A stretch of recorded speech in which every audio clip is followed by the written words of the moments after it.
Hello दोस्तों, क्या हाल है। तारीख आज 28 मई 2026, दिन गुरुवार, हिंदी तिथि द्वादशी। और आइए अब बात करते हैं आज के मुख्य समाचार में। देश भर की तमाम बड़ी खबरों पर नजर डालते हैं। देखिए दोस्तों, एक तो आज देश भर में बकरी ईद का त्योहार मनाया जाएगा। बाजारों में रौनक बढ़ी और बकरी ईद के कारण आज अधिकांश राज्यों में बैंक भी बंद रहेंगे। आरबीआई की तरफ से बैंक ऑलरेडी जारी किया गया है। वहीं इस बार बकरी ईद पर गाय और बछड़े वगैरह इस तरह के अन्य पशुओं की कुर्बानी नहीं दी जा सकेगी। मद्रास हाई कोर्ट ने भी यह बड़ा फैसला सुनाया और भी कई अलग अलग राज्यों में हाई कोर्ट की तरफ से इस तरह के फैसले सुनाए गए हैं। तमिलनाडु में हाई कोर्ट ने कहा कि बकरी ईद पर गाय और बछड़ों की कुर्बानी की इजाजत नहीं होगी। हाई कोर्ट बोला कि यह इस्लाम में जरूरी प्रथा नहीं है। कई मुस्लिम शासकों ने भी इस पर रोक लगाई है। इसके अलावा हाल ही में आपको पता होगा, कुछ दिनों पहले पश्चिम बंगाल हाई कोर्ट ने भी इस तरह का फैसला सुनाया था। इसके अलावा बकरी ईद को लेकर देश भर के अलग अलग राज्यों में प्रशासन भी हाई अलर्ट मोड पर है। यूपी, बिहार समेत सभी राज्य सरकारों ने निर्देश दिए कि सड़क पर नमाज न पढ़े। सीसीटीवी और ड्रोन के जरिए निगरानी रखी जाएगी। इमाम ईदगाह मौलाना खालिद ने भी मुस्लिम भाई लोगों से अपील की है कि सड़कों पर न पढ़े बकरी ईद की नमाज, मस्जिदों में ही पढ़े। उन्होंने कहा कि सरकारी आदेशों का पालन करें। बकरी ईद को लेकर बिहार की सम्राट सरकार भी एक्शन में आई। सभी जिलों में अलर्ट जारी करते हुए प्रशासनिक अधिकारियों को सतर्क रहने के निर्देश भी दिए हैं। और यूपी की योगी सरकार ने भी आदेश दिया। कहा कि प्रदेश में बकरी ईद पर अवैध पशु वध करने पर रोक लगेगी। सभी जिलों में पुलिस टीम गठित की जाएगी। मुख्यमंत्री योगी आदित्यनाथ ने कहा कि स्लॉटर हाउसों की जांच होगी, नियम तोड़ने वालों को जेल की सजा होगी। अच्छा, आज बकरी ईद के मौके पर उत्तर प्रदेश के आगरा के ताजमहल में 3 घंटे एंट्री बिल्कुल फ्री रहेगी। सुबह 7 बजे से लेकर 10 बजे तक पर्यटक और स्थानीय लोग बिना किसी सामान्य टिकट के ताजमहल में एंट्री कर सकेंगे। ईद के मौके पर 28 मई को आज सुप्रीम कोर्ट में भी छुट्टी रहेगी। एससी ने आदेश जारी किया। राजधानी दिल्ली में भी सरकारी दफ्तर बंद रहेंगे। तो यह कुछ ईद को लेकर गाइडलाइंस रही। बाकी इस बार ईद पर सरकार की तरफ से कुछ और नए नियम भी लागू किए गए हैं। मैंने आपको अभी एक दिन पहले चैनल पर डिटेल में सारी जानकारी बताई थी, तो अगर आप देखना चाहते हो तो यह वीडियो देख लीजिएगा। बाकी सभी देशवासियों को बकरी ईद की हार्दिक शुभकामनाएं, खास करके मुस्लिम भाई लोगों को ईद मुबारक। चलिए आगे बढ़ते हैं खबरों में। देखिए सबसे पहले आज के कुछ बड़े इवेंट। देश के उपराष्ट्रपति सीपी राधाकृष्णन आज 1 दिवसीय दौरे पर बिहार राज्य आएंगे। वहीं कर्नाटक राज्य में सत्ता परिवर्तन की सभी तैयारियां पूरी हुई। सिद्धार्थ मय्या आज दोपहर 3 बजे अपने मुख्यमंत्री पद से इस्तीफा दे सकते हैं। तो आज सिद्धार्थ मय्या के इस्तीफे के बाद शिव कुमार को कर्नाटक के नए मुख्यमंत्री की कमान मिल सकती है। कांग्रेस में यह कंट्रोवर्सी भी देखने को मिल रही है और मौसम विभाग ने बड़ी चेतावनी जारी की। 90 किमी की रफ्तार से आंधी आएगी, तूफान आएगा, मूसलाधार बारिश होगी। झुलसते गर्मी के बीच आईएमडी ने देश के 17 राज्यों में मौसम बदलने की चेतावनी दी और भारी बारिश, आंधी और बिजली गिरने की संभावना जताई है। तो आगे मैं आपको बताऊंगा और भी पूरे मौसम समाचार विस्तार से। फिलहाल देखिए अगली खबर दोस्तों। अमेरिका इजराइल ईरान जंग पर बड़ा अपडेट सामने आ रहा है। देखिए ईरान का तो यह कहना है कि अमेरिका से समझौते का ड्राफ्ट तैयार हो चुका है और अगले 1 महीने के अंदर होर्मुज रूट में जहाजों की आवाजाही शुरू हो जाएगी। लेकिन ईरान के इस बयान को अमेरिका ने फर्जी बताया। जो ईरान कह रहा है कि हमारे बीच शांति समझौता लगभग पूरा हो चुका है, तो अमेरिका का कहना कि यह मसौदा पूरी तरह से फर्जी और मनगढ़ंत है। ईरान के दावों पर अमेरिका से व्हाइट हाउस भड़का और ईरान के इन सभी दावों को यूएस ने फर्जी बता दिया है। डोनाल्ड ट्रंप बोले कि ईरान तो हमारे साथ डील करना चाहता है, लेकिन ईरान की शर्तों से हम संतुष्ट नहीं हैं। जबकि उधर ईरान की राजधानी तेहरान ने दावा किया कि दोनों देशों के बीच समझौते का ड्राफ्ट तैयार हो चुका है, लेकिन अमेरिका ने इसे फेक बताया। वरना ईरान ने तो यह भी कह दिया कि अब हॉर्मुज रूट से जल्द ही अमेरिकी सेना भी पीछे हटेगी, हॉर्मुज के रास्ते खुलेंगे। सहमति बनी, लेकिन अभी इस मुद्दे पर टकरार देखने को मिल रही है अमेरिका ईरान के बीच। ऐसा हालांकि दोस्तों, हॉर्मुज संकट के बीच भारत के लिए एक बड़ी खुशखबरी आई। भारत के विदेश मंत्री डॉक्टर एस जयशंकर की कूटनीति रणनीति सही साबित हुई और ईरान ने पिछले साल से हिरासत में रखे गए 10 भारतीय नाविकों को आखिरकार रिहा कर दिया है। जो ईरान की जेल में बंद थे महीनों से, तो ईरान ने उन भारतीय नाविकों को जेल से छोड़ दिया। अब वो वापस हमारे देश वतन लौट पाएंगे और मुझ संकट के बीच ये भारत के लिए अच्छी गुड न्यूज आई है। चलिए अगली बड़ी खबर देखिए। आम जनता की जेब पर अभी तो पश्चिम एशिया संकट का असर और बुरा पड़ने वाला है। क्रिसल की रिपोर्ट में यह चेतावनी दी गई कि जल्द ही महंगे हो सकते हैं फ्रिज, टीवी, गाड़ियां वगैरह इस तरह के इलेक्ट्रिक उपकरण और गाड़ी व्हीकल वाहनों के दाम भी बढ़ सकते हैं। अभी जो युद्ध के हालात चल रहे हैं, इन स्थितियों पर क्रिसल की रिपोर्ट में यह चेतावनी दी गई है। और अगला अपडेट देखिए दोस्तों। भारत अमेरिका ट्रेड डील पर बड़ी खबर आ रही है कि अगले महीने जून में दोनों देशों के बीच निर्णायक मीटिंग होगी, क्योंकि अमेरिकी प्रतिनिधिमंडल भारत आ रहा है। 1 से 4 जून तक राजधानी दिल्ली में भारत और अमेरिका के बीच यह ट्रेड डील पर चर्चा होनी है। इन 4 दिनों तक अमेरिका का प्रतिनिधिमंडल भारत आएगा। दिल्ली में भारत अमेरिका दोनों देशों के बीच द्विपक्षीय व्यापार समझौते पर चर्चा होगी। और बड़ी खबर देखिए, देश भर में अभी लू और गर्मी ने जो कहर बरपाया हुआ है। इन हालातों पर देश के प्रधानमंत्री नरेंद्र मोदी ने देशवासियों को सावधानी बरतने की अपील की है। वहीं खबर देखिए, पीएम मोदी ने प्रगति की 51वीं बैठक की अध्यक्षता की। इस दरमियान देश में 7 अहम परियोजनाओं की समीक्षा की और जल सुरक्षा पर भी जोर दिया। पीएम मोदी ने इस 51वीं बैठक में रेलवे, सड़क और बिजली से जुड़ी कई बड़ी परियोजनाओं की समीक्षा की और केंद्र सरकार की कैबिनेट बैठक में एक और बड़ा फैसला लिया गया कि अगले 5 साल तक जारी रहेगी सार्थक पीडीएस योजना। इस पर केंद्र सरकार 25,000 करोड़ रुपए खर्च करेगा। सार्थक पीडीएस यानी जो सार्वजनिक वितरण प्रणाली योजना है राशन वगैरह की, उसको अगले 5 साल तक और जारी रखा जाएगा। केंद्र सरकार का कहना है कि राज्यों को मिलेगा परिवहन खर्च में सहयोग। उचित मूल्य की दुकान संचालकों का मेहनताना भी जल्द ही बढ़ाया जाएगा और अब तकनीक के जरिए होगा पीडीएस का आधुनिकीकरण।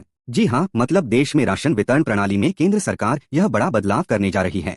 अब एआई आर्टिफिशियल इंटेलिजेंस सिस्टम से राशन की कालाबाजारी रोकी जाएगी। इसी प्लान से संबंधित तो यह 25,000 करोड़ के बजट वाली सार्थक पीडीएस योजना को केंद्र सरकार ने मंजूरी दे दी है। सरकार का कहना है कि इस योजना की कुल अवधि 5 वर्ष यानी 1 अप्रैल 2026 से 31 मार्च 2031 तक होगी। 2 चरणों में इसे पूरा किया जाएगा।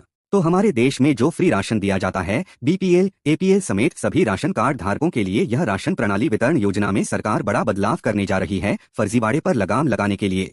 अभी सरकारी डाटा के मुताबिक देश में 80 करोड़ से भी ज्यादा लोगों को राशन योजनाओं का फायदा मिलता है। तो सरकार की इस सार्थक पीडीएस स्कीम से ट्रांसपेरेंसी आएगी, करोड़ों लोगों के राशन वितरण में फर्जीवाड़े पर लगाम लगेगी।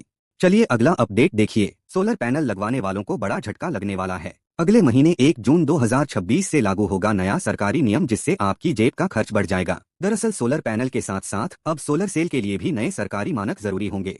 यह देखिए क्या है 1 जून से लागू होने वाला नया नियम। तो दोस्तों, अब तक जो बाजार में सोलर पैनल वगैरह है उनको लेकर सरकार का नियम यह था कि छतों पर लगने वाले सोलर पैनल सरकार की मंजूर शुदा लिस्ट एएलएमआई से प्रमाणित होने चाहिए। तो इस व्यवस्था को सरकार 1 जून से और सख्त करने जा रही है। तो कई सारी जो फर्जी कंपनियां हैं इस सोलर इंडस्ट्री में, उन पर लगाम लगेगी। गुड क्वालिटी के सोलर पैनल ही बेचे जा सकेंगे। और यह रिपोर्ट देखिए, इन नए नियमों के लागू होने से आपका खर्च कितना बढ़ जाएगा। तो 1 किलोवाट सोलर कनेक्शन लगाने के लिए लगभग आपको 3,000 रुपए ज्यादा खर्च करने पड़ेंगे।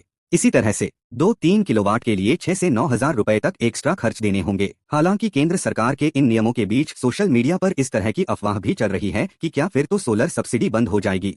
तो सरकार का कहना है कि यह दावा पूरी तरह से बेबुनियाद है, झूठ है। सब्सिडी मिलना जारी रहेगी, बस सोलर पैनल को लेकर रूल्स स्ट्रिक्ट हो जाएंगे। बाकी जो अभी सरकार की सब्सिडी मिलती है ना 78,000 रुपए तक की, तो वो आगे भी मिलती रहेगी ऐसा। चलिए अगला अपडेट देखिए। किसान भाई लोगों के लिए बड़ी चेतावनी आ रही है कि 31 मई तक फार्मर रजिस्ट्री अगर आपने नहीं कराई तो आपकी पीएम किसान सम्मान निधि योजना की किस्त रुक जाएगी। क्या है फार्मर रजिस्ट्री और डिजिटल गोल्डन कार्ड, देख सकते हैं आप। दरअसल पीएम किसान सम्मान निधि योजना का फायदा लेने के लिए अलग अलग राज्य सरकारों ने अपने अपने स्टेट के हिसाब से अलग अलग नियम बना रखे हैं। तो उस हिसाब से यूपी में यह स्पेशली किसानों के लिए नया आदेश जारी हुआ है। चलिए अगली बड़ी खबर देखिए। बायजूस के फाउंडर उ रविंद्रन को 6 महीने की जेल की सजा और 0.500 का जुर्माना लगाया सिंगापुर अदालत ने। बिजू के संस्थापक पर यह बड़ा फैसला सुनाया।